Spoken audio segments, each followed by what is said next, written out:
नमस्कार दोस्तों, आपका सागर मोटिवेशन चैनल पर स्वागत है। दोस्तों, एक समय की बात है, महात्मा बुद्ध बिहार के पास एक राज्य में भ्रमण पर जा रहे थे। तभी वहाँ के एक गांव में वह रात गुजरने के लिए रुक गए और फिर वहाँ के लोग खूंखार डाकू अंगुलीमाल के बारे में बात करने लगते हैं। तभी महात्मा जी ने उन आदमियों को बुलाकर पूछा कि भाई, आप लोग किसकी बात कर रहे हो। तब आदमियों ने बताया कि महात्मा जी, हम डाकू अंगुलीमाल के बारे में बात कर रहे हैं। तब महात्मा जी ने पूछा, अंगुलीमा कौन है ये। तब उत्तर में उन आदमियों ने कहा, महात्मा जी, वह बहुत ही खूंखार डाकू है जिसने अपनी दहशत से लोगों को परेशान कर रखा है।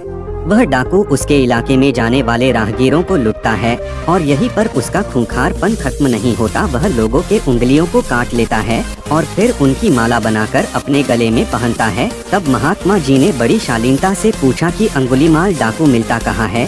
तब उन लोगों ने जवाब दिया कि वह यहाँ से कुछ दूरी पर चलकर एक घनघोर जंगल है, वही उस अंगुलीमाल डाकू का बसेरा है। तब महात्मा जी ने कहा, ठीक है, और अपने शिष्यों को बोला कि तुम सब अब विश्राम करो, कल सुबह होते ही हमें जल्दी निकलना है। सुबह हुई और महात्मा जी ने अपने शिष्यों को कहा कि चलो शिष्यों, अब हमें उस जंगल की ओर प्रस्थान करना है। तब सभी शिष्य डर गए और बोले, जंगल की तरफ? लेकिन गुरुजी, वहाँ तो डाकू अंगुलीमाल का वास है, अगर हम वहाँ जाएंगे तो वह हमें मार डालेगा और हमारी अंगुलियाँ काटकर उनकी माला बनाकर धारण करेगा। तब महात्मा जी बोले कि शिष्यों, कभी भी किसी परिस्थिति में डरना नहीं चाहिए, लेकिन कोई बात नहीं, अगर तुम लोग नहीं जाना चाहते तो कोई बात नहीं, मैं तुमको वहाँ जाने के लिए बाध्य नहीं करूँगा, जैसी तुम्हारी इच्छा। महात्मा जी जंगल की तरफ प्रस्थान करने के लिए जो ही प्रस्तुत हुए, गांव के लोगों और शिष्यों ने उन्हें बहुत रोका, लेकिन वह नहीं माने और जंगल की ओर चल पड़े। और फिर अंततः वह जंगल पहुँच गए जहाँ कि अंगुलीमाल रहता था। जब उस डाकू की नजर महात्मा जी पर पड़ी, तब वह महात्मा जी को बड़े आश्चर्यजनक तरीके से देखने लगा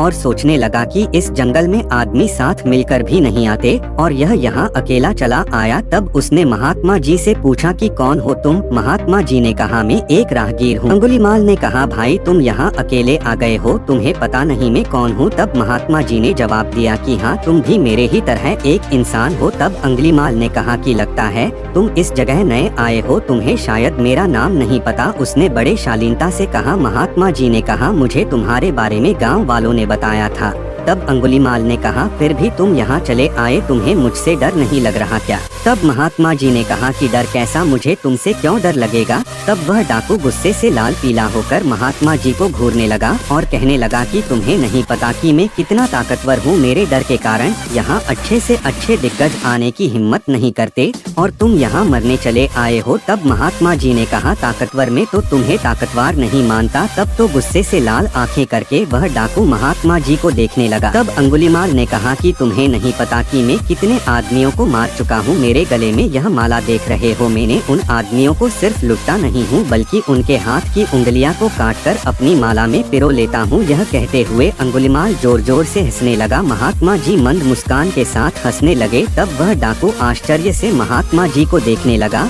और सोचने लगा कि अरे, यह कैसा इंसान है, मुझसे डरने की बजाय यह हंस रहा है। तब अंगुलीमाल ने कहा कि लगता है तुम्हारा मानसिक संतुलन ठीक नहीं है, यह सुनकर तुम्हें सदमा लग गया है। महात्मा जी ने कहा, मुझे कोई भी सदमा नहीं लगा और न मेरा मानसिक संतुलन खराब है। अंगुलीमाल ने कहा, तुम्हें मुझ जैसे ताकतवर डाकू से डर नहीं लग रहा और यह सब सुनकर भी तुम मेरे सामने खड़े हो, यह उससे भी ज्यादा आश्चर्य की बात है। तब महात्मा जी ने कहा, कौन ताकतवर? तुम तो मुझे सबसे ज्यादा डरपोक लगते हो। इतना सुनते ही अंगुलीमाल क्रोध से तिलमिला गया और उसने अपनी तलवार निकाल ली और महात्मा जी के गले पर लगा दी। तब महात्मा जी ने कहा, मेरी बात तो सुनो भाई। उसने बोला, जल्दी बोल, अब मैं तेरे मुख से और कुछ नहीं सुनना चाहता। अरे भाई, अगर तुम सच में ताकतवर हो तो तुम सिद्ध करो, तब मैं मानूंगा। अंगुलीमाल ने कहा, अच्छा बता, मुझे क्या करना होगा अपने ताकतवर सिद्ध होने के लिए? तब महात्मा जी ने कहा कि तुम्हें वो पेड़ दिख रहा है? अंगुलीमाल ने कहा, हाँ दिख रहा है। तो क्या करना है? उस पेड़ को गिराना है?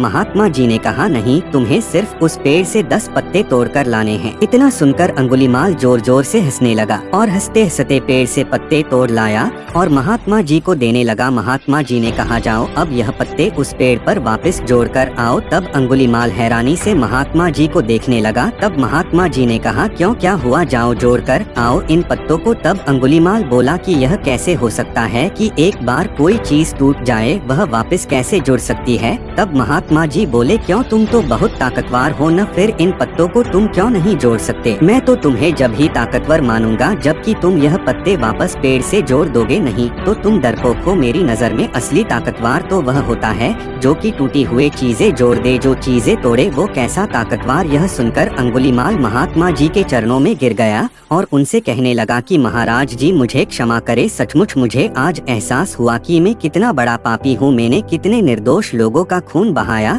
और उन्हें लुटा। महात्मा जी बोले कि तुम्हें अपने पापों का एहसास हुआ, यह बहुत बड़ी बात है। अगर तुम्हें सचमुच अपने किए पर पछतावा है तो आज से सच्चाई और अच्छे राह पर चलो, दीनों की मदद करो और अपनी ताकत का इस्तेमाल जरूरतमंदों की रक्षा में करो। तब से अंगुलीमाल अच्छे रास्ते पर चलने लगा और सबकी मदद करने लगा। इस कहानी में हमने देखा कि खूंखार डाकू और महात्मा बुद्ध की आत्मविश्वास भरी मुकाबले के बीच एक अंतर था। जबकि डाकू आत्मविश्वास की कमी के कारण हार गया, महात्मा बुद्ध ने अपनी आत्मशक्ति को पहचाना और सच्चे आत्मविश्वास की प्राप्ति की। हमें यह याद रखना चाहिए कि जीवन की हर मुश्किल से लड़ने के लिए आत्मविश्वास हमारी महत्वपूर्ण उपकरण होती है।